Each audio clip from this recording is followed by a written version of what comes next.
Well, thank you for having me. One virtue of this speaking I've been doing lately is I discovered that my current condition is not nearly as despairing as I thought. I was under the impression I was unemployed, but alas, it turns out I'm an independent scholar. So I'm very gratified by that fact, though I suspect my late mother would have asked the proverbial question, how much? I would have had to give the usual answer, not very. Well, thank you for having me. I've been told there's a rumor I was here once before. I can't quite recall it, but if you asked me where I was yesterday, I couldn't tell you either. The topic I want to speak about this afternoon is one that's been more and more striking to me as I've been reading about, studying the Israel-Palestine conflict, now going on a quarter of a century. And that is, when you look at the actual record, the written record of the Israel-Palestine conflict, the past, which basically means the historical record, the present, which basically means the human rights record, and the future, which basically means the legal diplomatic record for resolving the conflict. When you look at the actual record, the Israel-Palestine conflict is remarkably uncomplicated, remarkably uncontroversial, remarkably uncontentious. And yet, when you enter the arena of public debate, public media, a controversy swirls around this conflict. And in fact, I myself am often designated controversial. And the question I want to look at this evening is, or this afternoon, is how do you account for the fact that a conflict, when you look at the actual written record, being remarkably uncontroversial, how do you account for the fact that when it enters the realm of public debate and discussion, it suddenly becomes vehemently controversial? And the argument I'm going to make this afternoon is that most of the controversy that swirls around the Israel-Palestine conflict is contrived. It's fabricated. It's artificial. Or to put it a little more crudely, it's fake. And the purpose of this artificial, contrived controversy is to deflect attention from and sow confusion about that remarkably uncontroversial documentary record.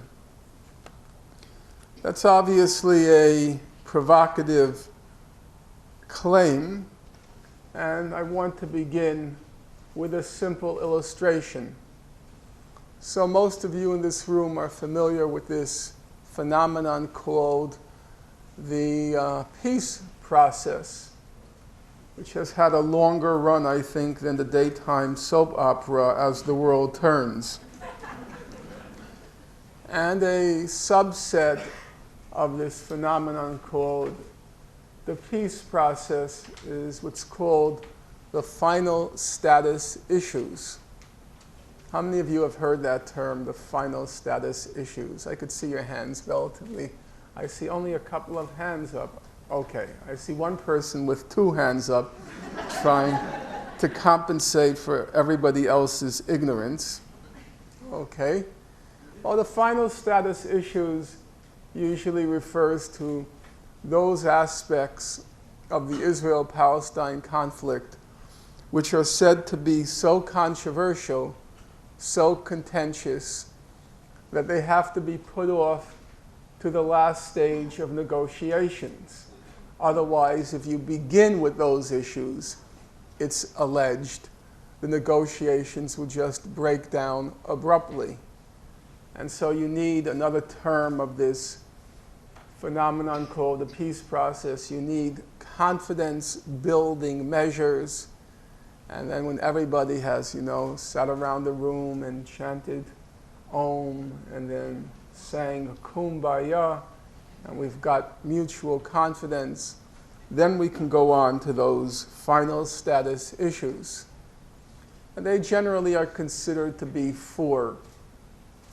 One, borders. What are the proper borders of the Israeli state? What are the proper borders of a future Palestinian state?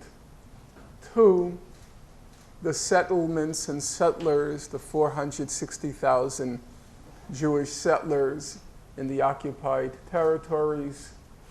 Three, the question of Jerusalem, to whom does it belong? And four, the question of the refugees. Now, in July 2004, the highest judicial body in the world, the International Court of Justice, was asked by the General Assembly of the United Nations to render what's called an advisory opinion on the legality of the wall that Israel has been building in the occupied territories. Some of you might recall the opinion that was rendered, namely that the wall was illegal, had to be dismantled, and Israel had to pay compensation for the damages wrought. In my opinion, that was actually the least significant aspect of the International Court opinion. The more significant aspect is this.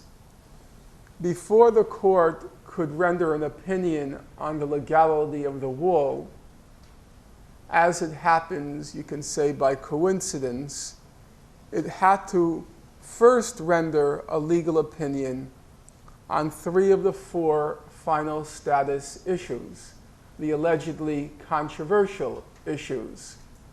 So I would appreciate if you don't do that, because I'm just telling you from my angle, it looks like a gun. I know it's not, but I would appreciate it. Thank you. So they had to render an opinion on three of the four final status issues for reasons which would be obvious to everybody in this room. If, for example, Israel's legitimate border extended into the West Bank, then the wall being built would not raise any legal issue. It would be within Israeli territory, and obviously any state is allowed to erect any structure within its sovereign territory. Similarly, as it happens, the wall takes what the International Court of Justice called a sinuous route winding around the Israeli settlements. If the settlements were legal under international law, again, the question of the wall's legality would not arise. If the settlements are legal, then clearly you're allowed to build a wall to protect the settlements. And the wall cuts right through East Jerusalem, and so if East Jerusalem is Israeli territory, again, the wall raises no legal problems. So preliminarily, the court had to answer those legal questions, bearing, as it happens, on the final status issues. What did it conclude? Number one, the question of borders. We're told, for example, last week the New York Times had an article by its journalist in Jerusalem, a character by the name of Isabel Kirshner. It's hard to know where the Times dug her up, but I think it might be ample time now to dig her back in. Isabel Kirshner has an article entitled "Palestinians Seek Support on Borders." And she says that the Palestinians want 4 digits, 1967, the June 67 border. But things aren't so simple, we're told. The dispute over borders is long-standing and shows the difficulty of trying to fulfill the goal of reaching a deal by the end of the year. Well, is the dispute long-standing? Not so, says the highest judicial body in the world, the International Court of Justice. They begin by saying there's a fundamental principle, a tenet of international law, that it's inadmissible to acquire territory by war. We all know that tenet because in 1990, when Saddam Hussein invaded Kuwait, George Bush Sr. recited that tenet.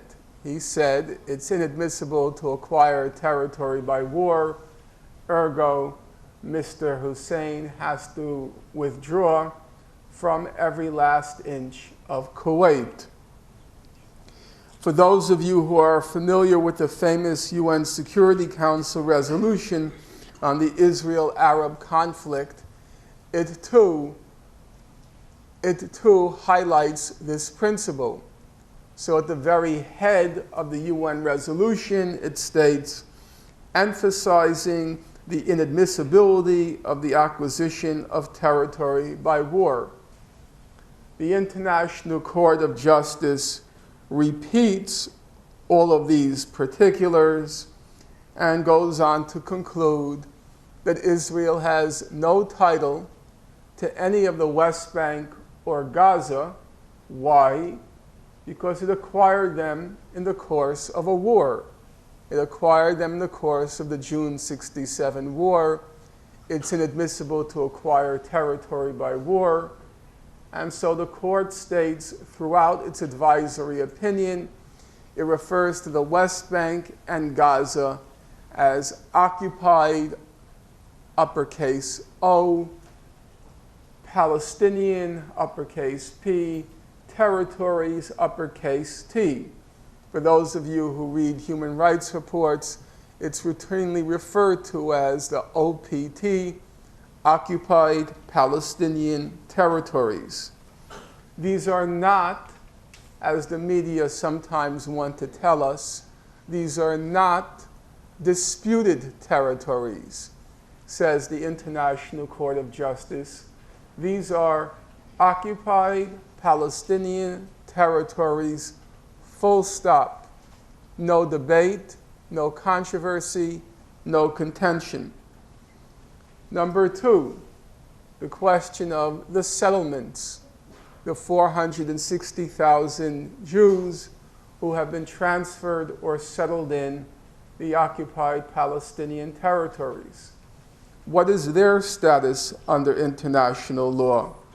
Well, the court says the plain language of Article 49 of the Fourth Geneva Convention, the Fourth Geneva Convention being the applicable law for occupied territories, it states in plain language, it's inadmissible for an occupying power to transfer its population to occupied territory.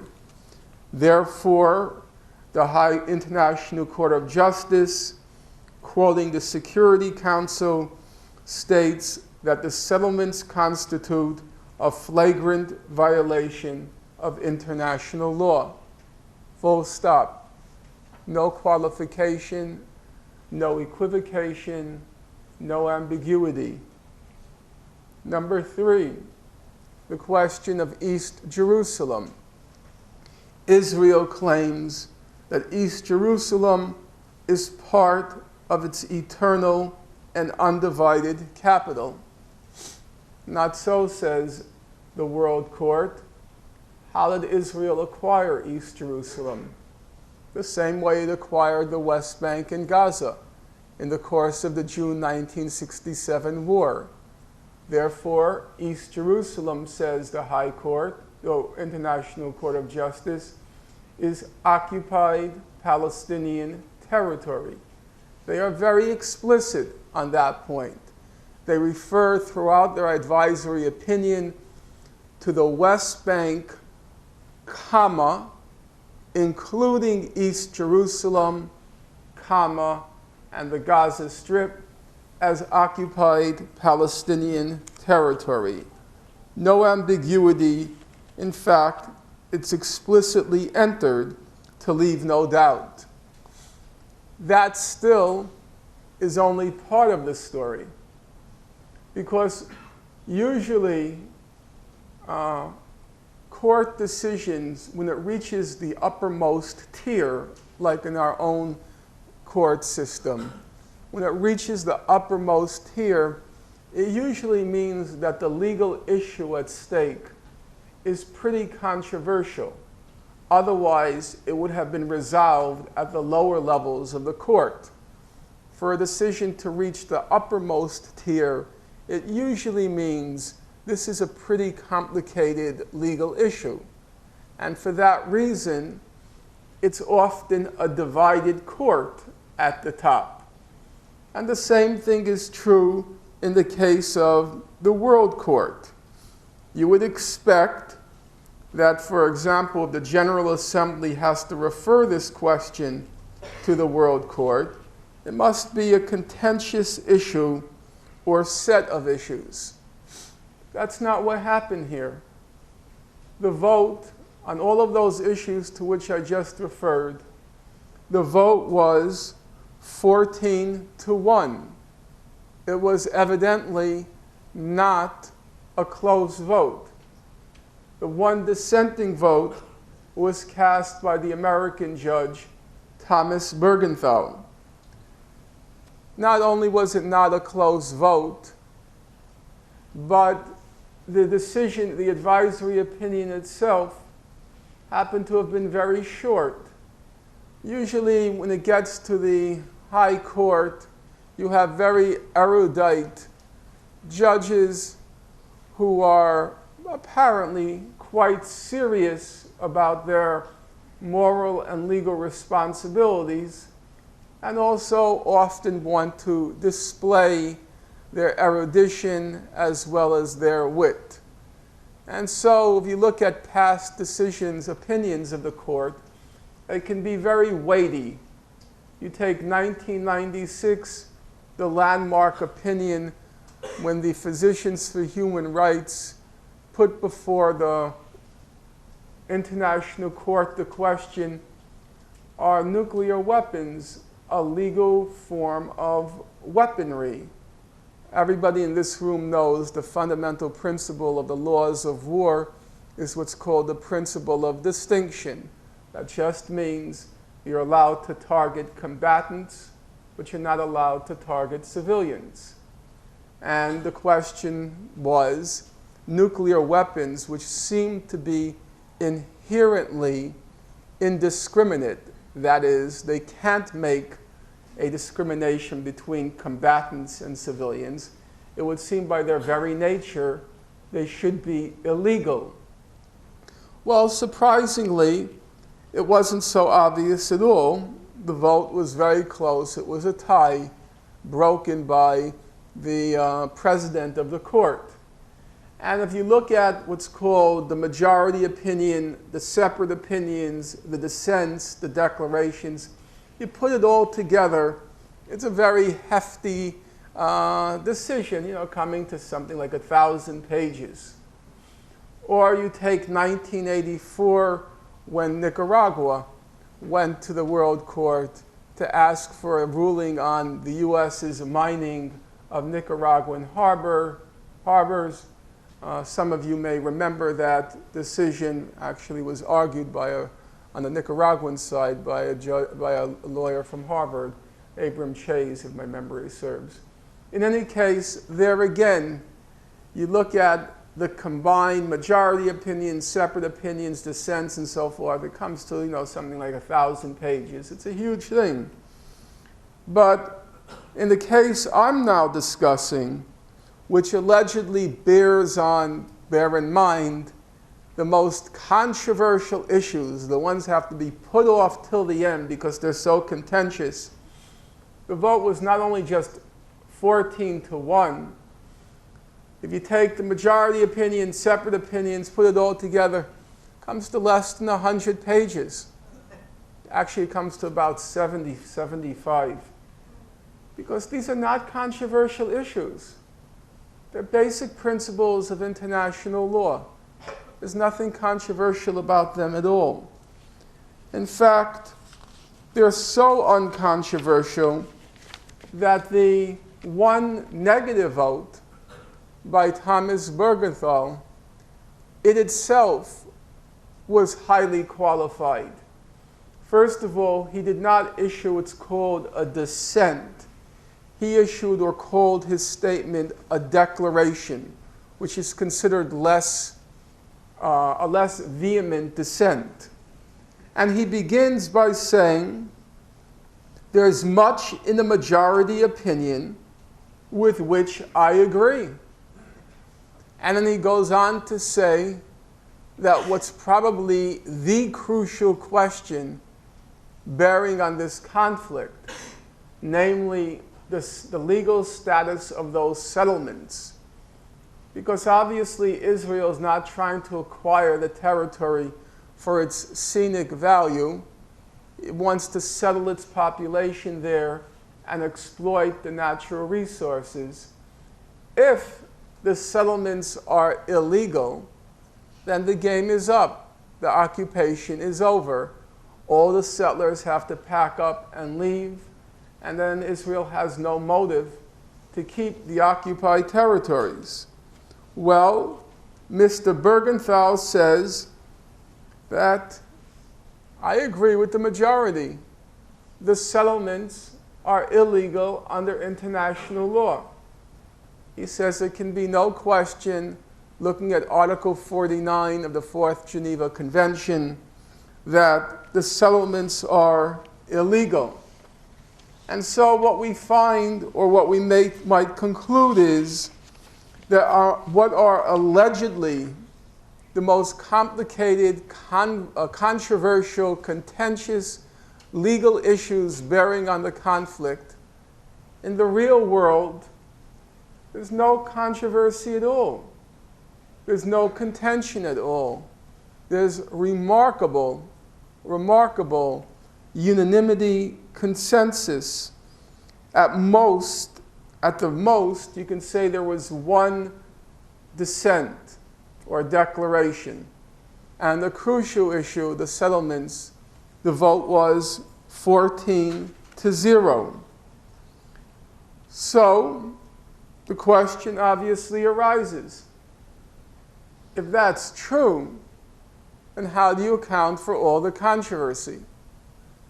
Before I turn to that question, I first want to go through what I referred to earlier, the historical record, the human rights record, the diplomatic record, the past, the present, and the future, and see what it tells us.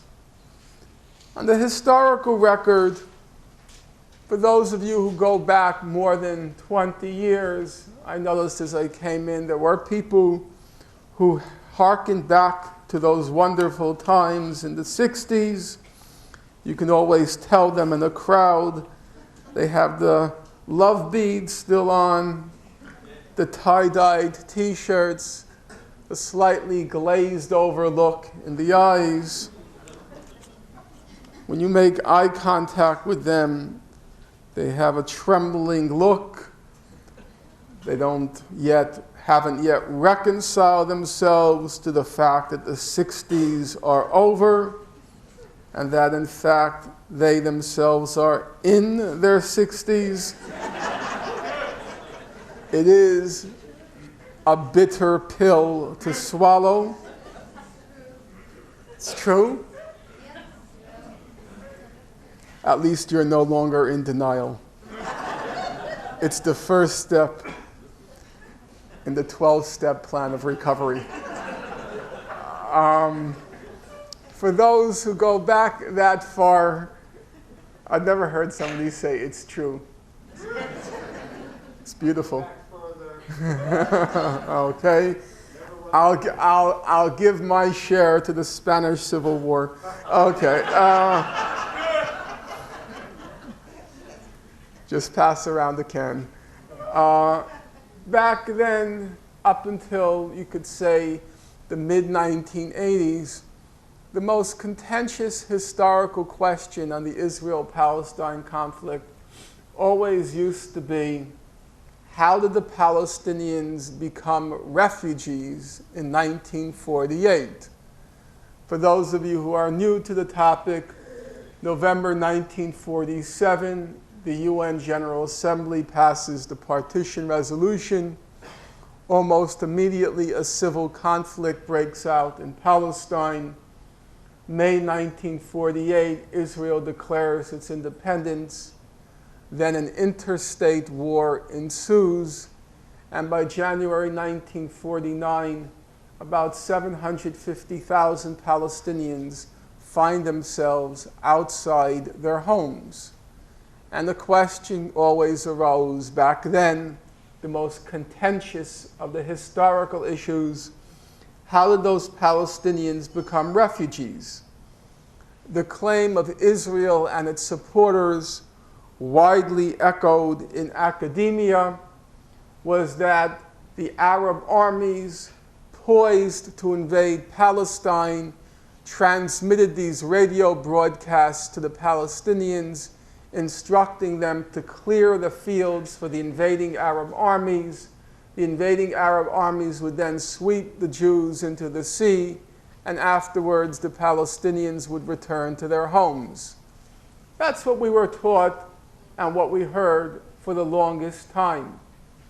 Come the 1980s, some scholars, mostly but not entirely Israeli, begin looking into the Israeli archives, and they conclude that there's no basis for this claim that the invading Arab armies had transmitted these radio broadcasts telling the Palestinians to leave. That what actually happened in 1948 is what the leading scholar on the topic, a fellow named Benny Morris, he said what happened was an ethnic cleansing. And in fact, that's now broadly accepted as being the accurate rendering, depiction of what happened in 1948. There is some debate that remains about what was the impetus for the ethnic cleansing. Some, like Benny Morris, say that it was a consequence of war. We all know wars breed refugees, and Morris says that the Zionist and then Israeli army had to clear out the Palestinians from their villages as part of a war contingency. So he says that what happened was born of war, not by design. Other scholars say not true. What happened in 1948 was a systematic, methodical, intentional, premeditated expulsion of the Palestinians. To give you some sense of how narrow the debate is, you take the case of Israel's former foreign minister, a fellow named Shlomo Ben-Ami, a very smart guy, in my opinion, and a relatively decent fellow. He was the foreign minister for Ehud Barak during the Camp David talks in 2000. Mr. Ben-Ami writes a book a couple of years ago entitled Scars of War, Wounds of Peace. And in the book he says, well, I agree the Palestinians were ethnically cleansed in 48, but I don't really agree with Mr. Morris, it was an accident. He says, I think it was, as he put it, anchored in the Zionist philosophy of transfer. That is to say, the Zionist movement wants to create a Jewish state, which meant an overwhelmingly Jewish population in an area which was overwhelmingly not Jewish, and the only way you can accomplish that is by expelling the indigenous population. And so he says that it was anchored in the Zionist philosophy of transfer. And so now you have the irony, I suppose you could call it, that Israel's former foreign minister takes on the question of the origin of the refugees the most extreme position critical of the state of Israel. Apart from the question of the refugees, The other major historical question that always arises is the question of the wars, a seemingly interminable series of wars that Israel has fought with its Arab neighbors, the 48, 56, 67, 68 through 70, 73, 82 wars.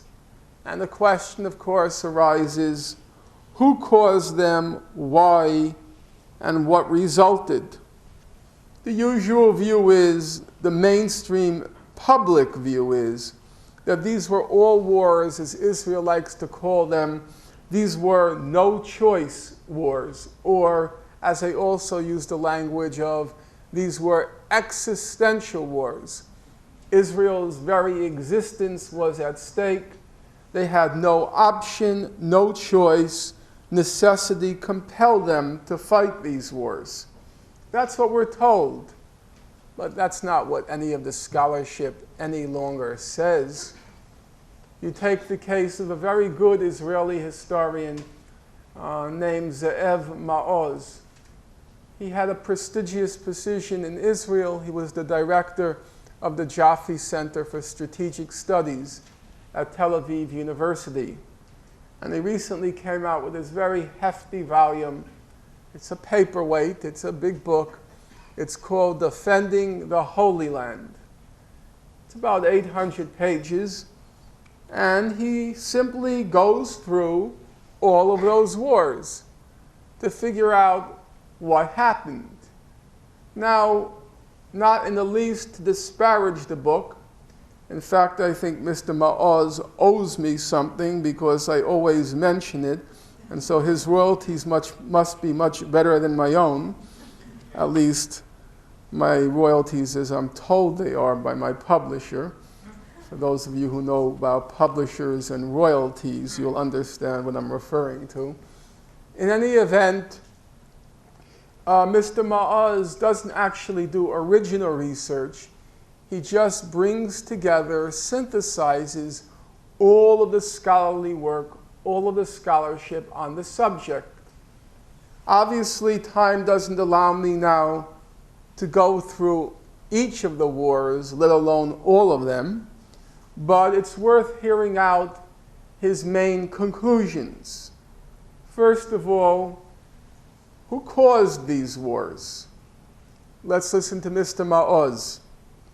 Israel's war experience is a story of folly, recklessness, and self-made traps. None, N-O-N-E, none of Israel's wars, with a possible exception of the 1948 War of Independence, none was what Israel refers to as a war of necessity. They were all wars of choice or folly. Notice, even 48, he says, is a possible exception. But 67, 73, the so-called Yom Kippur War, they were all wars of choice or folly. Now, that's the war record. What about that record on making peace? We're told that Israel is eternally looking for an Arab partner for peace. Or as Israel's former foreign minister, the very clever Mr. Abba Eban, the Arabs at the UN used to call him a wordologist. He was very quick and clever with the tongue. He's often quoted as saying the Arabs never missed an opportunity to miss an opportunity for peace. Well, that's a very clever epigram, but what does the record show? Well, the unclever, prosaic, mundane record shows this, quoting Mr. Ma'oz. Israel's decision makers were as reluctant when it came to making peace as they were daring and trigger-happy when it came to making war. The official Israeli decision-makers typically did not.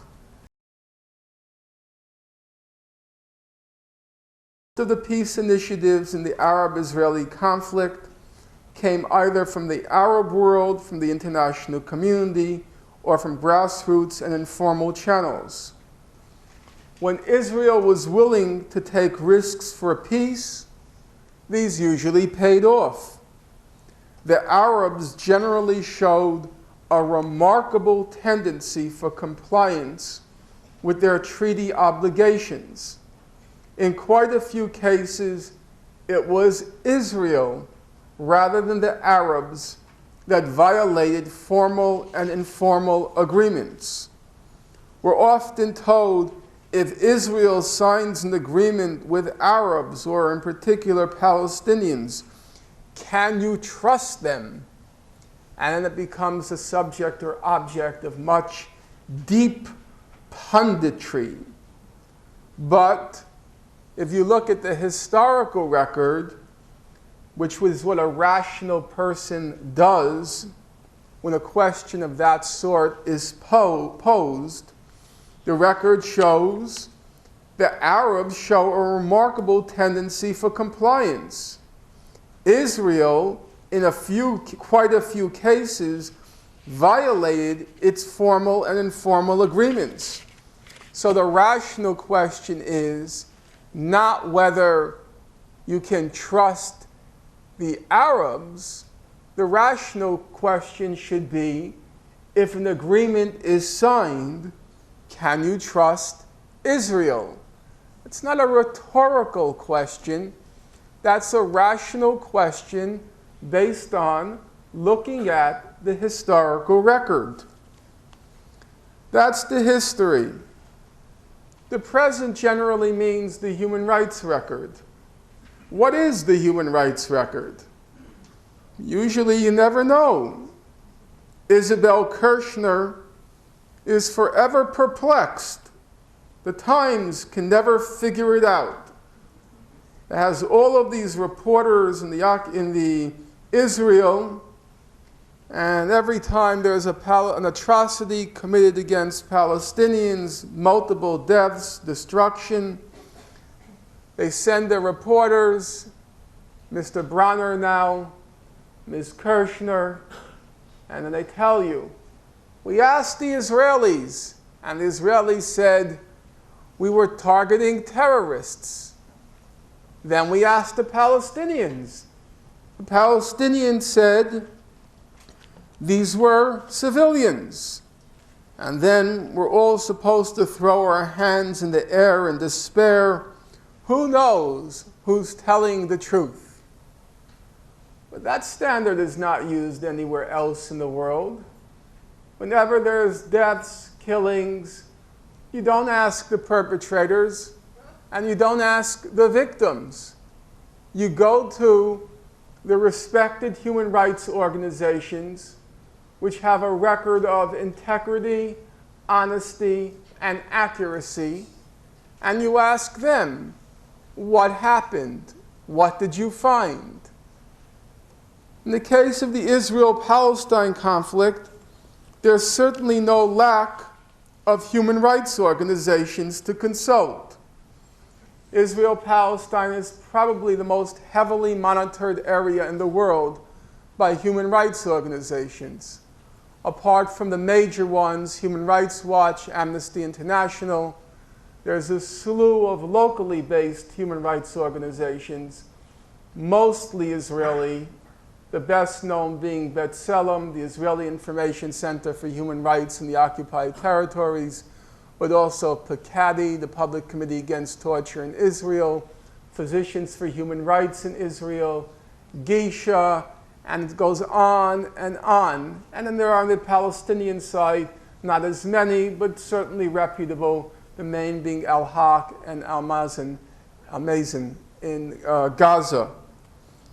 And here's the remarkable fact.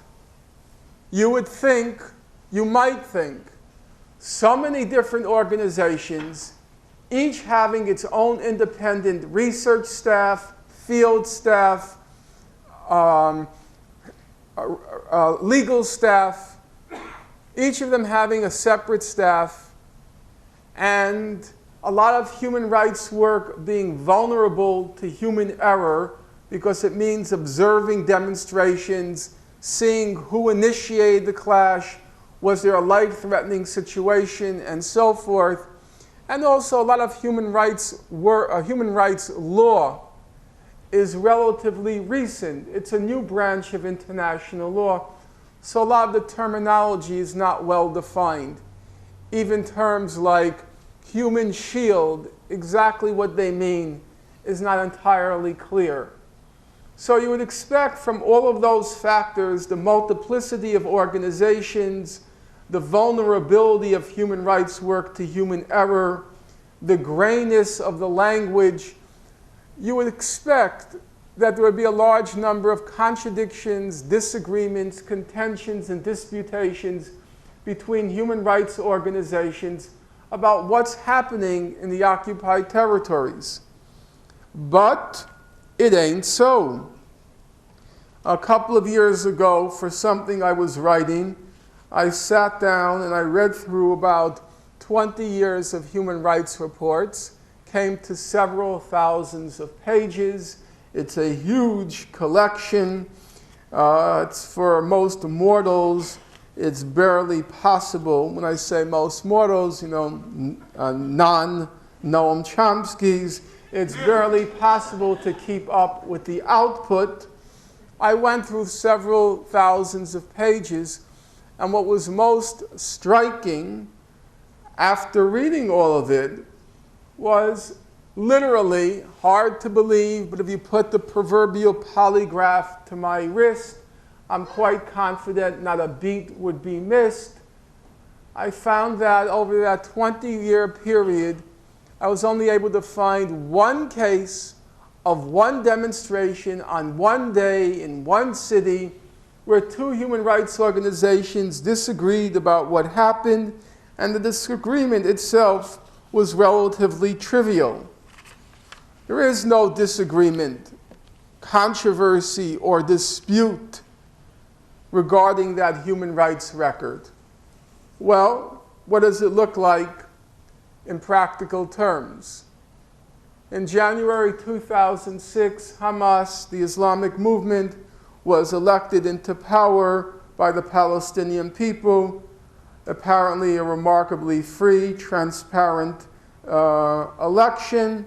It's said to have been the most free and transparent election in the Arab world, not the highest standard, something along the lines of the tallest building in Wichita, Kansas, but it was a remarkably free and fair election. Immediately as the Hamas came into power, Israel and the United States, followed by the craven EU, slapped these brutal economic sanctions on the Palestinians, and the reason being, or alleged, Hamas was a terrorist organization. Hamas had to renounce terrorism in order to join the community of civilized nations. Well, as a preliminary point, which shouldn't detain us for more than a half millisecond, of course, terrorism is unacceptable, it's illegal, it's immoral. There's nothing there to quarrel about. If you disagree on that point, we're now entering into parallel moral universes, and there can't be any further mutual engagement. The issue is not the principle whether terrorism, that is, the targeting of civilians to achieve a political end, the issue is not whether terrorism, the targeting of civilians to achieve a political end, whether it's moral or legal. That's not the issue. The issue is the application of the principle. If you apply that principle to all sides in the conflict, it's a moral, legal principle. if you apply it to only one side in the conflict, well, everybody knows if you're 6 years old and up, it's a hypocritical principle. It's a double standard. So let's not detain ourselves on the morality or legality of terrorism. Let's apply it across the board to all sides in the conflict and see where we end up. The most recent figures on B'Tselem's website: Israel has killed 4,717 Palestinians since the beginning of the Second Intifada in September 2000, and the Palestinians have killed 1,045 Israelis, a ratio of between 4 and 5 to 1. That's the basic raw data. Of course, we have to now disaggregate the fancy word, those numbers, because since we're dealing with the issue of terrorism, we have to look at how many civilians were killed. As it happens on both sides, it's roughly the same number. On both sides, 60% of those killed were civilians. And therefore, the ratio remains roughly 4 to 5 to 1. I would want to emphasize that on the Palestinian side, I'm taking the very minimal numbers. We're talking about Palestinians who have been killed in clashes. So Palestinians who die at checkpoints because they can't reach the hospital in time are not included. Palestinian babies who die in incubators in hospitals because the electricity has been cut off are not included. We're taking the minimum numbers, about 4 to 5 to 1. No doubt there are some skeptics in the audience who are thinking, oh no, he's not going to fool me, because isn't there a difference between Palestinians who target Israeli civilians and Israel, which unintentionally kills Palestinian civilians? Well, on its surface, that seems to be a plausible argument.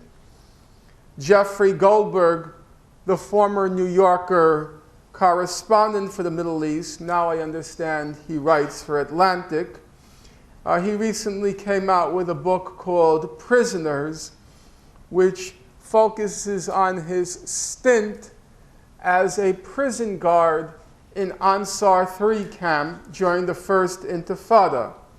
He was a guard and an accessory to torture, which of course makes him perfectly qualified to cover the Israel-Palestine conflict for the New Yorker and Atlantic magazine. And at one point, Mr. Goldberg, he describes this very frustrating conversation he's having with a Hamas member, and he says, he bursts out in indignation, "For God's sake, we don't try to kill children." That's supposed to be the difference. Unlike the Palestinians who intentionally kill, we don't try to kill children. So let's look at the numbers. First, the raw data. Since the beginning of the Second Intifada, September 2000 till today, 917 Palestinian children have been killed. That's more than the total number of Israeli civilians killed, 715, of whom 143 were children. So the ratio of children killed is about 8 to 1. The first preliminary conclusion then would be that for the want of trying to kill Palestinian children, it would seem that Israelis were awfully good at it. Is it true, though, that Israel doesn't deliberately target Palestinian children? It's not what human rights organizations say. Amnesty International says that Israel, on many occasions, targeted unarmed Palestinian demonstrators who were overwhelmingly children. In other cases, Israel used indiscriminate, excessive, and disproportionate force. To take one vivid example of the 37 Palestinian children killed during the first month of the Second Intifada, October 2000. 20 of the first 37 children killed died from a direct bullet shot to the head. Okay, let's look at the harder case. Let's leave aside those direct, deliberate killings of Palestinian children where the sharpshooter aims for the head. Let's look at the case of indiscriminate killings. Now, as it happens, indiscriminate killings, meaning if somebody here throws a stone at me, I then fire indiscriminately in the crowd. As it happens, under international law, there's not a whit, there's not an iota of difference between an indiscriminate killing and a deliberate intentional killing. Why? Because under the law, the foreseeable and inevitable consequences of an act count as an intention. The foreseeable and inevitable consequences of an act count as an intention. Some of you, I know I'm losing you, sounds too abstract. You want it in concrete terms, and it's not a complicated idea, it's actually a very simple one. So perhaps there's somebody in the audience now who is filled with fury, filled with disgust at what I've said so far, can barely contain, for argument's sake, we'll name the gender as a him, barely contain himself. He then rushes up to the platform, pulls out his dagger, thrusts it into my heart, adds the extra twist, and I am prematurely, in my opinion, dispatched to my maker. At this point, the security guard, belatedly, again in my opinion, rushes down to the platform, grabs the assailant, whispers in his ear, "Job well done," and then brings him before a Seattle judge. The Seattle judge then asks the perpetrator or alleged perpetrator, "Do you have anything to say in your defense?"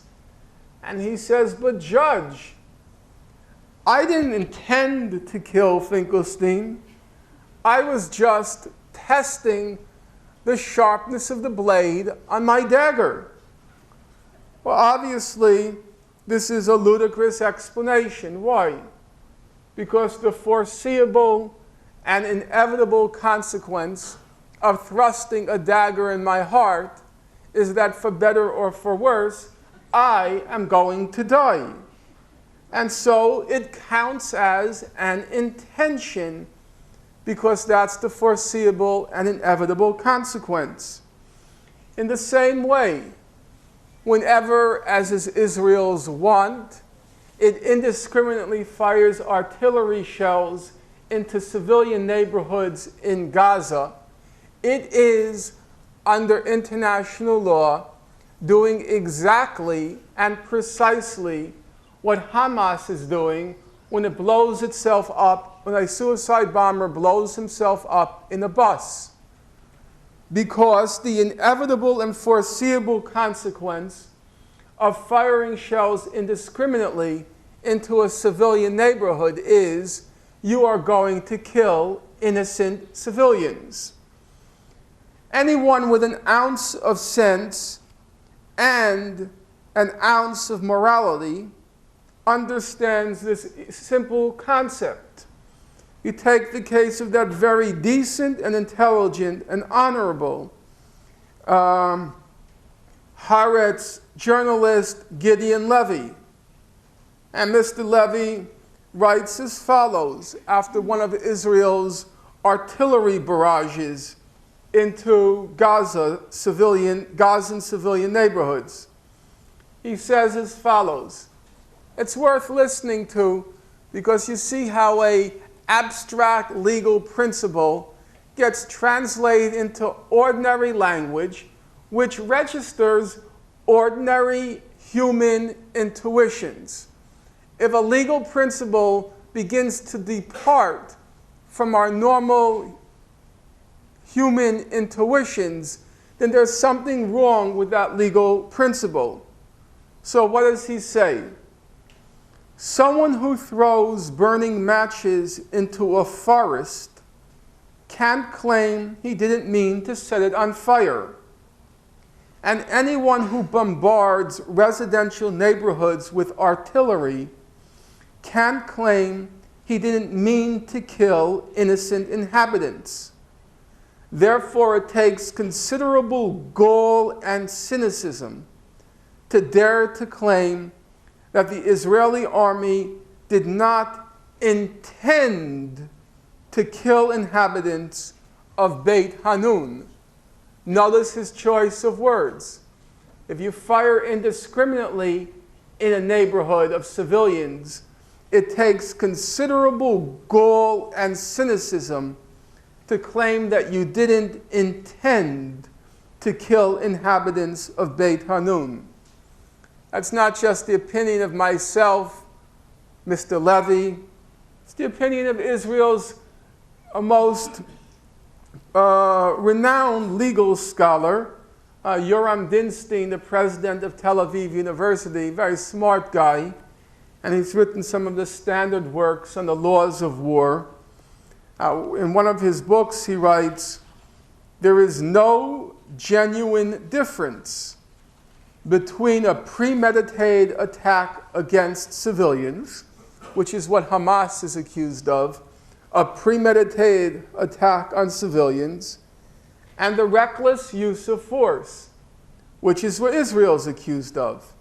He says, and I'm quoting him, they are equally forbidden. On this matter of the children killed, I'll leave it not to myself, but a respected Israeli columnist to get the last word. He wrote a column just this past week referring to that family of 5 that was killed in Gaza. And it's entitled, "We Didn't Mean to Kill Them." And it begins, "We really didn't mean to do it. Again, we didn't mean to do it.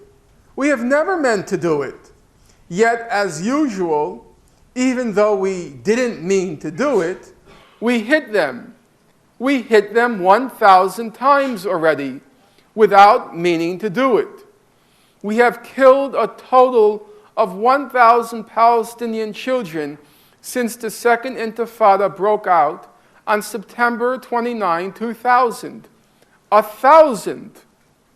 And then he says to those Israelis and their American supporters, for those of you who wish to clear what is left of your conscience with the number of Israeli children killed by the Palestinians, here is a little information. Since the start of 2004, the Palestinians killed 11 Israeli children. We, during the same period of time, killed 452 Palestinian children. But how can we compare? After all, they mean to do it, while we don't. Jeffrey Goldberg's argument. And so what does Mr. Michael conclude? Maybe it would be better if we also start meaning to do it. Many children will be spared that way. Well, where does that leave us on this issue of terrorism? The only differences between Israeli and Hamas terrorism are: 1, Israeli terrorism is about 4 or 5 times as deadly. And 2, no demand, let alone sanctions, has been imposed on Israel to renounce terrorism. Well, we all know what that's called. It's called a hypocritical principle. It's called a double standard. In fact, it's an egregious double standard because the main perpetrator of the terrorism is the one side that gets a free ride. Well, some of you are thinking, okay, maybe he has a point about the history. And maybe there is something to be said about what these human rights reports show. But can it be, can it really be, can it credibly and plausibly be that a conflict which has endured 40 years, 4 decades, this brutal, inhumane occupation, can it really be that it's not controversial how to resolve it? That it's straightforward? It's simple? That just doesn't ring true. Well, once again, no need to take my word for it. Let's do what rational people do. Let's look at the record. And here, all of you on your own, each on your own, or all together, can check for yourself. All you have to do is go to your Google and enter the words peaceful settlement of the Palestine question. And if you enter those words, peaceful settlement of the Palestine question, what will come up is the United Nations General Assembly annual vote on the subject. Every year, the UN General Assembly votes on a resolution on how to resolve the conflict. Everyone in this room knows that, the general terms. It's called the two-state settlement. What is the two-state settlement? A full Israeli withdrawal to the pre-June 67 border in accord with that principle, inadmissibility of acquiring territory by war. And then there's another fundamental principle of international law, Article 2 of the UN Charter, that member states have the right to exist free from threats or use of force. Israel is a member state of the UN General Assembly. The neighboring Arab states and the Palestinian state have to recognize Israel's right to exist free from threats or use of force.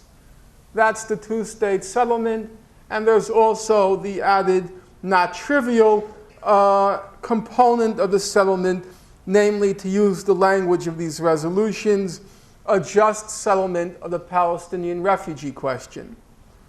Where does the world stand? Where does humanity stand? It's not difficult to deduce. 1989, the vote on this two-state settlement, 151-3.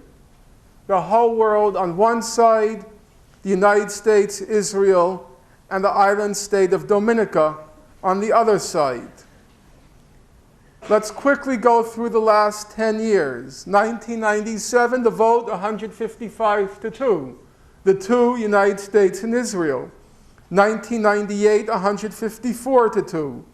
2002, 160-4. 2003, 160-6. 2004, 161-7. Moving up to the present day, 2007, just this past year, 161-7. Now, some of you in this audience are probably mathematically inclined. You're quick with figures, and you will surely have noted, aha, the vote leapt all the way from 2 to a colossal 7. And yes, it's true. Far be it from me to deny the facts. Yes, it's true. It went from 2 to 7. The 7 being, as they are every year, the United States and Israel, Nauru, N-A-U-R-U, Palau, P-A-L-A-U, Tuvalu, T-U-V-A-L-U, the Marshall Islands, and the Federated States of Micronesia. I know there's some laughter. Some of it is nervous laughter because you want to join in with the laughter, but you don't quite know what Naru, Palau, Tuvalu, and the rest are. Now, if it's any consolation, I used to teach a subject near it, and I had never heard of them. We live in very politically correct times, so let's just say objectively that the total populations of these places, South Sea Island atolls, could fit comfortably on this stage with room left over. That's it. That's the record. The same obstacle has endured for 40 years. The refusal of Israel to fully withdraw to that June 67 border. It's not speculative.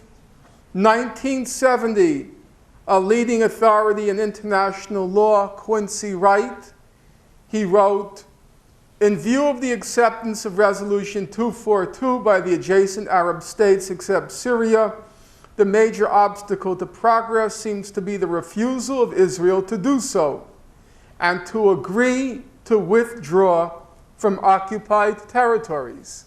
That's 1970. Fast forward to 2007, Jimmy Carter, his book, Palestine, Peace, Not Apartheid, what does he conclude? Quote, peace will come to Israel and the Middle East only when Israel is willing to comply with international law by accepting its legal borders. Almost the identical language. That's been the obstacle. That's what's prevented for 40 years the end to this conflict, and for 40 years has forced the Palestinians to live under this brutal and inhumane occupation. How does it look in the real world?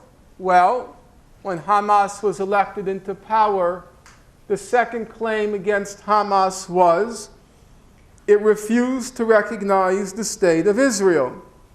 And that too became a condition for lifting the brutal sanctions against the Palestinian people. Now, recognizing the state of Israel, in my view, at any rate, it's a no-brainer.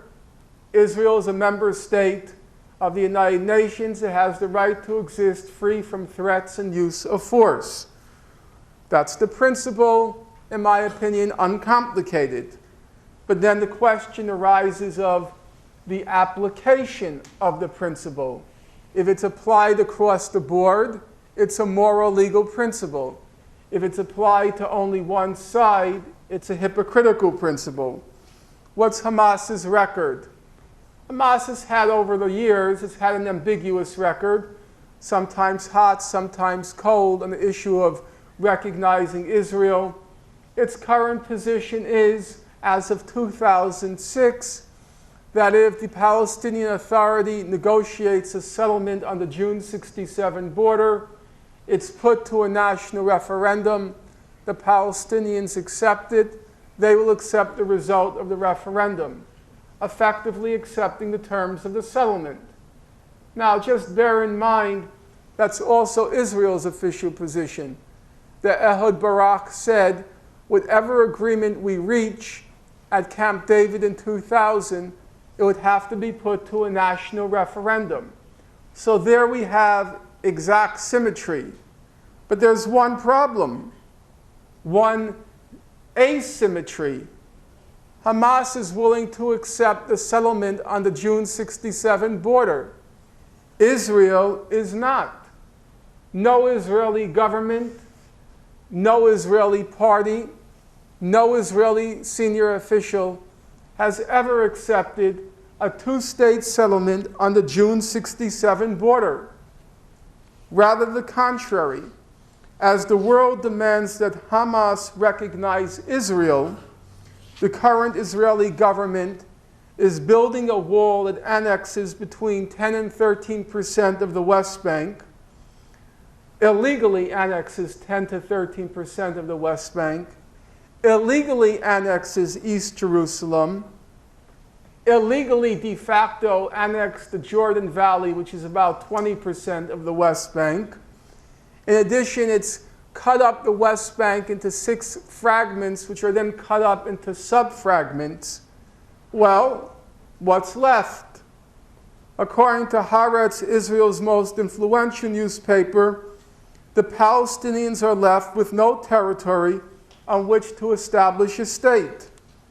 And yet, it's only Palestinians who are the subject of those brutal sanctions in order for Hamas to recognize Israel, while Israel, not in words, but in actions, destroys, obliterates Palestine. That's the record, the historical record, the human rights record, the diplomatic record. To my thinking, or at least as far as I can judge that record, remarkably uncontroversial. So then where does all the controversy come from? Part of it, in my view, one component of the controversy, in my view, is legitimate. It is a real controversy. And that bears in the issue of the Palestinian refugees, about which I'll speak briefly. First of all, there is the difference you have to make, the distinction you have to make between facts and moral judgments. You can agree on the facts, but disagree in your moral judgments. Benny Morris, that Israeli historian, he says what happened was an ethnic cleansing. But he says, I think sometimes ethnic cleansings are good things. They're not always bad things. He says, take the case of North America. Using his words, not mine, he says the annihilation of the native population was a good thing. It allowed for the great American Republic. And similarly, he says that the ethnic cleansing of the Palestinians was a good thing. It allowed for the creation of a Palestinian state. You can't, excuse me, of an Israeli state. You can't really say that's a wrong moral judgment in the way you can say facts are wrong. You can call it a Nazi moral judgment, and I'll agree with you on that, but it's not really wrong. But then you have a more difficult problem. You know, you leave Mr. Morris and his ilk aside, and you return to the moral universe of most normal human beings, and you still have problems. Because you can agree in your factual judgments, your moral judgments, your legal judgments, but still disagree in your political judgments. Well, what does that mean? That sounds awful complicated. Not really. You take someone like Professor Chomsky. Factually, he acknowledges, because it's what the record shows, the Palestinians were ethnically cleansed in 1948. Morally, of course, he acknowledges ethnic cleansings are abominations. Legally, of course, Palestinians have the right of return, and there's no controversy whatsoever on a Palestinian legal right to return. You look, again, it's not a rhetorical issue. You look at the record. 2000, 2001, Human Rights Watch, Amnesty International, they issued official position papers on the right of return. And they both concluded that Palestinians and succeeding generations which have maintained genuine links with the land, that's the standard language, have the right to return. Those are uncontroversial issues. We set them aside for a moment because I said here we have some, in my opinion, legitimate controversy. And that is, Professor Chomsky will then go on to say, and has gone on to say, but I don't think it's politically feasible. Politically feasible means summoning up enough will or power to implement a right. That's what it's about. And Chomsky says, I don't think it's going to happen. And so he then goes on to conclude that it's immoral to raise refugees' hopes that they're going to return when you know they're not. Now, political judgments are just that. They're judgments. It's a matter of weighing 1,000 different factors. International factors, conjunctural, to use that fancy, stupid New Left Review word, conjunctural factors, all sorts of factors. And then you may, you can reach the conclusion of Professor Chomsky, who is, if nothing else, and he's many things, but if nothing else, politically astute, and you can reach the conclusion that it's not politically feasible. And I think his conclusion reasonably follows. If something is not politically feasible, then it's immoral to give people hope that it is. On the other hand, you can weigh the 1,000 different factors and reach a different conclusion, namely, it is politically feasible, in which case it's perfectly moral to advocate it. That, to me, is a legitimate difference among people. Honest people can agree to disagree on that particular question. Now, some of you might be thinking, but I don't really get what you're saying. Because how can you say somebody has a legal right to something and then say for all practical purposes it can't be realized? If it can't be realized, then what does it mean to say you have a right? It's like the saying you have a right to immortality, but it's not practically realizable, and therefore what does it mean? And I used to think the same thing. I too was perplexed by that particular issue. But then last year I had an experience which sort of enabled me to grasp it in my own way. Namely, as some of you know, and we're not going to squander any time on it, as some of you know, I was denied tenure by my university. I felt, and my lawyer felt, and many other people felt that the grounds for denying me tenure were specious, and that were I to go to court, as my lawyer confidently told me, and she's an excellent lawyer, she said that I would eventually win the right to return to DePaul. But she said, do you really want to go through that? Do you really want to spend 6 years in court battling it? And the truth be told, I am getting on in my years, and I have bigger causes and issues that I want to devote my life to, the years that remain, than to winning my right to return to DePaul. And so the alternative was to seek a settlement. Now, as it happens, I did seek the settlement. Does that mean I did not think I have a right to return? No, I certainly did. I certainly felt the grounds for denying me the tenure were unjust. But given the alternatives of fighting it out through eternity or opting for a settlement, for me the rational move seemed to be, I will opt for the settlement. And I don't think, I'm talking here about principles. I'm not talking about comparative suffering. There's nothing to compare what I went through with the Palestinian refugees. I don't even want to go there. It's embarrassing to even have to make that stipulation. I'm just talking about principles. In my case, a settlement had to have two components. Number one, there had to be an acknowledgement by DePaul University about the historical record. My record at DePaul University. My name had been dirtied, it had been muddied, it had been dragged through the mud, and I wanted that record cleared up. There had to be a public statement by the DePaul administration. And at the end, they issued a statement saying, as some of you know, that I had an outstanding teaching record and I was a prolific scholar. Now, in the case of the Palestinians, any settlement has to have, as one component, there has to be an acknowledgement by Israel of the colossal crime it committed against the people of Palestine in 1948. When Israel says, as Mr. Barak and the official Israeli government position, that we accept no political, moral, legal, or historical responsibility for what happened in 1948, that's a non-starter. Just as it was a non-starter for me.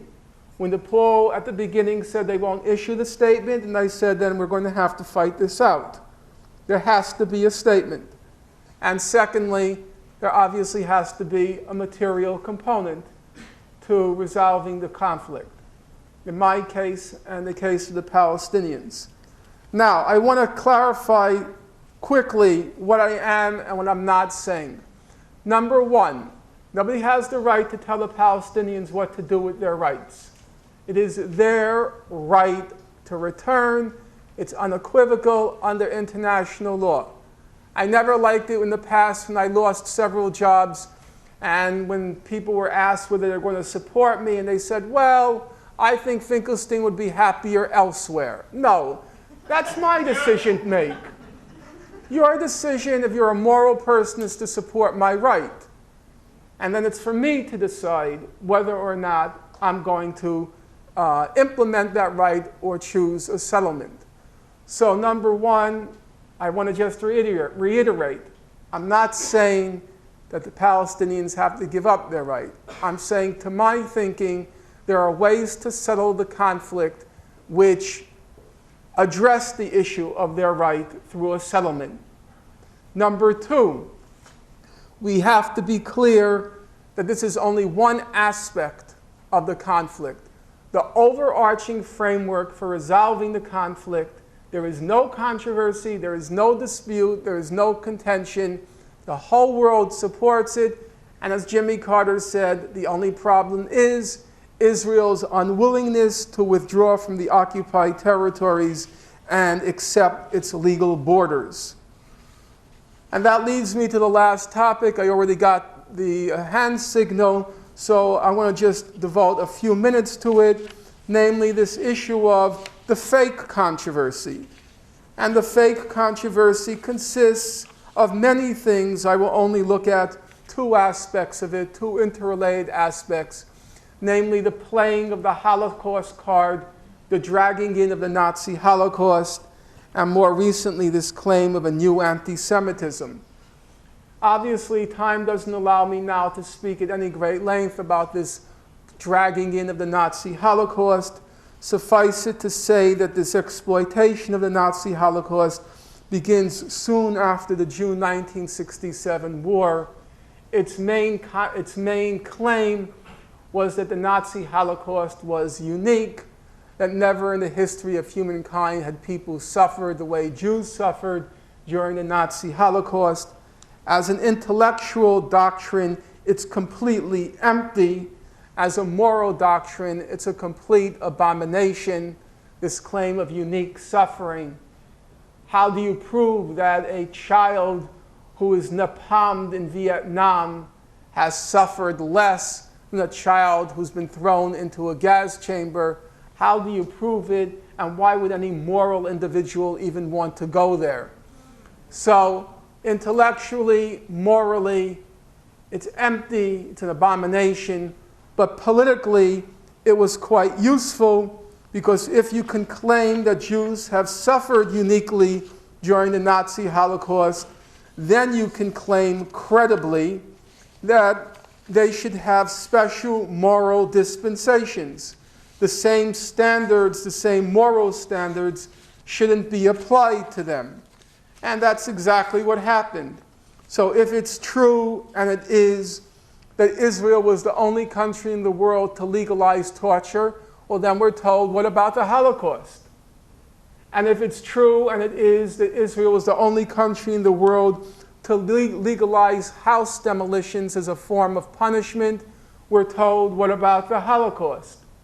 And if it's true, and it is, that Israel was the only country in the world to legalize hostage-taking, what the High Court called bargaining chips, well, then we're told, what about the Holocaust? And if it's true, as it was in July, August 2006, Israel had another unique claim to its name, namely it dropped more cluster bomblets in a limited area than had ever been dropped in the history of the world. Last 72 hours of the Lebanon war, the UN had already passed a ceasefire resolution. All that remained was to implement it. Just at that point, Israel dropped, believe it or not, 4.6 million cluster bomblets saturating the villages of southern Lebanon. Well, what about the Holocaust? The other use of this Nazi Holocaust is to claim that the Arabs were either the perpetrators of the Nazi Holocaust or the lineal descendants of the Nazis. That's literally true. 1948, Ben-Gurion, Israel's first prime minister, he says that the Arabs are the disciples and even teachers of Hitler. During the Eichmann trial in 1961-62, we're told that the Palestinian leader, the Mufti, who was a nasty piece of work, but we're told he was among the biggest Nazi war criminals and the real mastermind of the final solution. Then, 1960s, Mr. Nasser of Egypt, we were told he was the Hitler on the Nile. 1991, Saddam Hussein, he was Hitler. 2003, Saddam Hussein again is Hitler. Now we're told, depending on which magazine you read, that Hamas is Hitler, Hezbollah is Hitler, Ahmadinejad is Hitler.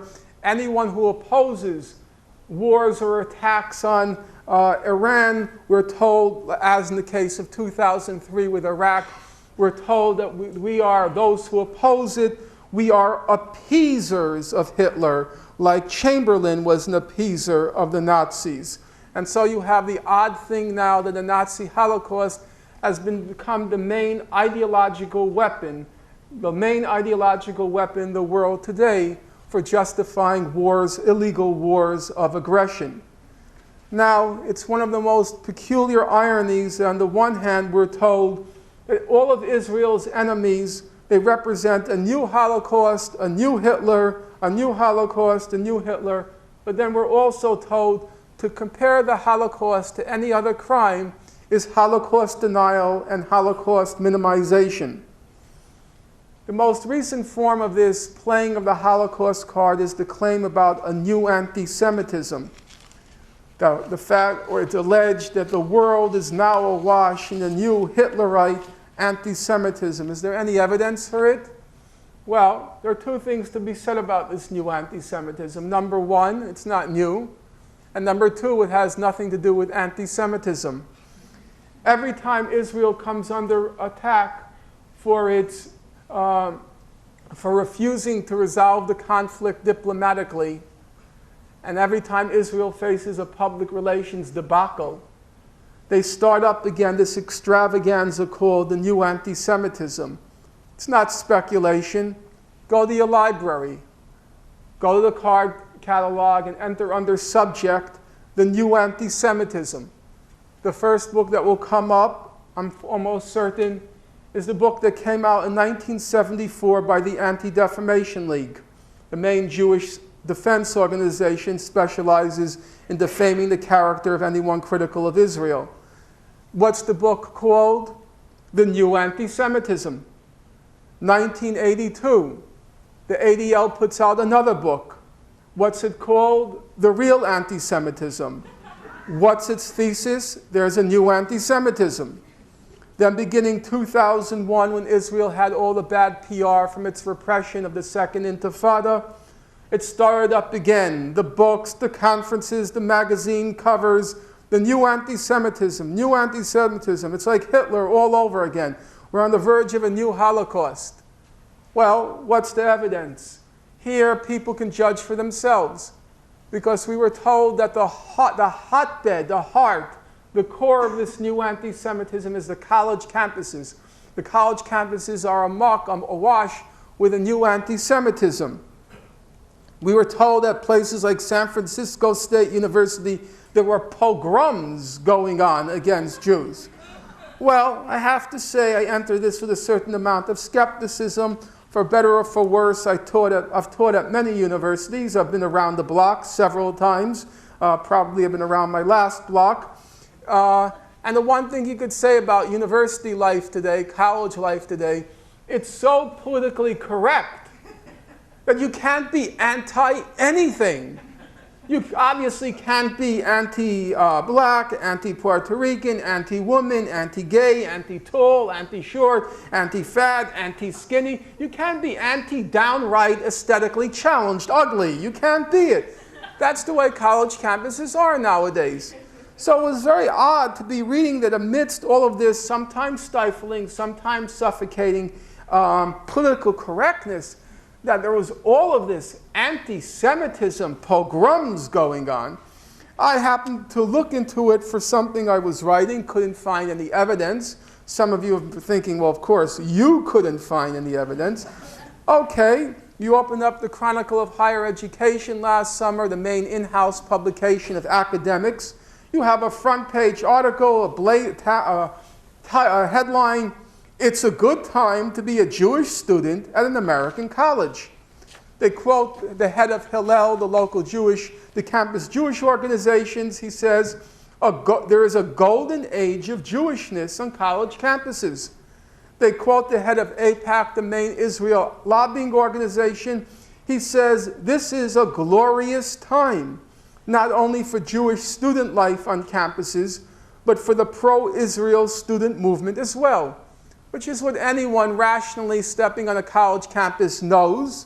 You go on a college campus now, there is a Judaic studies program, there is a Holocaust studies program, there is an Israel studies program, there's an anti-Semitism studies program.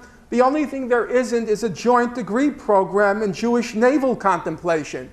So how can there be rampant, rife anti-Semitism? It's preposterous. Well, then they say, what about Europe? You know, Germany, France, England. It's teetering on a new Hitlerite anti-Semitism. I looked into all the reports on the topic, couldn't find any evidence. Again, well, that's you, of course. Well, don't believe me. Look at the world's leading Zionist historian, Walter Laqueur. He wrote a book last year called Changing Face of Anti-Semitism. What does he conclude? Popular attitudes towards Jews in Europe were, in fact, slightly more favorable in 2002 than they had been in 1991. Translation, not only is there no evidence of a new anti-Semitism in Europe, the situation of Jews is better than ever before. If you were to believe what we're being told about this rampant new anti-Semitism, you get these strange Hitlerite anti-Semitism in Europe, you get these strange conclusions. 3/4 of Israelis, according to a recent poll, want to be in the European Union. And 1/10 would actually leave Israel for Europe if they were granted EU citizenship. So if it's true that Europe is on the verge of a new Hitlerite anti-Semitism and Holocaust, that would mean 3/4 of Israelis want Israel to ally with Nazis. And 1 in every 10 Israelis wants to be exterminated. Well, that doesn't sound very plausible. What's the purpose of this new anti-Semitism? It's fairly straightforward. Number one, to turn the perpetrator, namely Israel and its apologists, into victims, to focus on the alleged suffering of Jews rather than the very real suffering of Palestinians. And number two, to discredit all criticism of Israel as being motivated by anti-Semitism. Anyone who has any doubts about it, we all saw it before our eyes just a year ago. Former President Jimmy Carter comes out with a book, Palestine, Peace, Not Apartheid. Immediately it starts up. First, Ken Stein at Emory University accuses him of being a plagiarist. Then Alan Dershowitz of Harvard accuses him of being in the pay of Arab sheikhs. Then he's accused of being an anti-Semite. Then Deborah Lipstadt of Emory University writes in the Washington Post that he's a borderline Holocaust denier. Then Neil Scher writes that he's a Nazi sympathizer. Then it's said that he's a supporter of Arab terrorism. And it all worked like a charm. Because if you go and look at the reviews of the book, the discussion of the book, there's no discussion of the content of the book. It's not a great book, but the facts are accurate. The picture he draws is accurate. I would certainly recommend chapter 16, The Wall as a Prison, describing how the wall Israel is building is destroying the city of Bethlehem. But that's not what was discussed. Look at the reviews. No discussion of the content of the record, the scholarly record, the historical record, the human rights record, the diplomatic record. No discussion at all. All of the reviews, all the discussion, is Jimmy Carter a plagiarist? Is he in a pay of Arab sheikhs? Is he an anti-Semite? Is he a Holocaust denier? Is he a Nazi sympathizer? Is he a supporter of terrorism? That's exactly the point of all this fake controversy, to divert attention from and sow confusion about what the actual documentary record shows. Is there reason for despair, hopelessness? Not at all. I'm more hopeful than ever. I'm more optimistic than ever. And here, even though I think there are many terrible things that Mr. Carter did when he was president, here I think his is an example worth emulating.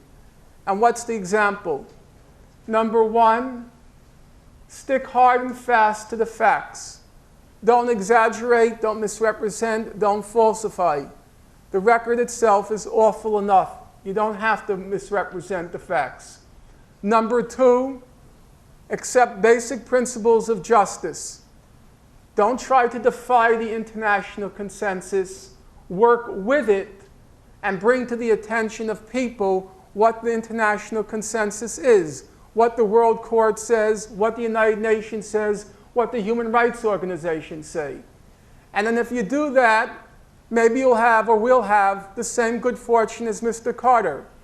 He was slandered, he was slimed, he was dragged through the mud, but his book ended up #1 in the New York Times bestseller list. He sold about 300,000 copies. He sold about 300,000 copies in hardback. He then said, I want to go into the lion's den.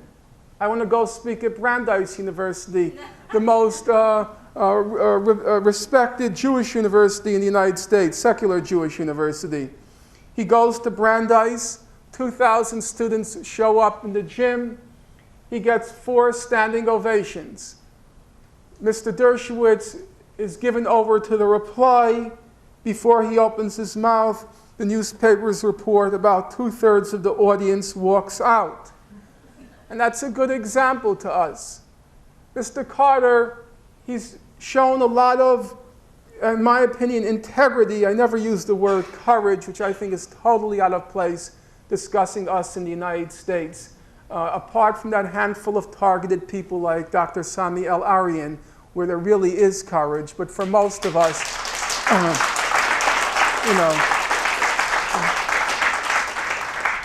but he certainly has shown integrity. And he's also a politician. Politics is in his bones. And with all due respect to him and giving him his credit, he had to know, because he's a politician, I don't think he would have written the book unless he knew, as a politician, that it would have a lot of resonance with people out there. He works with grassroots organizations. He knows grassroots people, and he knows there's an audience out there ready to hear that message.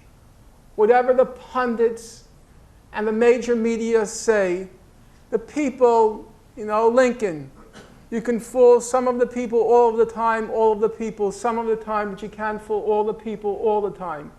And it's becoming more and more clear that the people are not being fooled anymore. That's what the Carter phenomenon shows. All we have to do, in my opinion, stick to the facts. Be reasonable, just, fair. Stick to the facts.